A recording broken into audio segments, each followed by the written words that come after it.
my contribution is about the next step for the NDB or the BRICS Bank.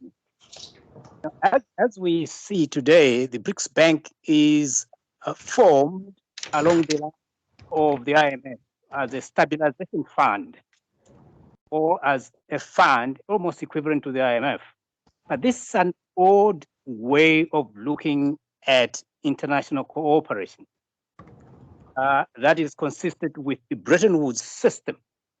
Okay, I think for me, what would be newer and very consistent with the BRICS agenda would be for the BRICS Bank to become more of a clearing union, as suggested by Keynes a while back, instead of it just being a stabilization fund or bank, as we have it today. Therefore, it should be coordinating, if we want, the multilateral payment systems within the BRICS and completely reordering the Bretton Woods system upon which the BRICS Bank is sort of modeled to a newer system, which would allow us a lot more freedoms and of course depart completely using any currency, like the dollar and so on, as we use in the CRA, to rather a multilateral system.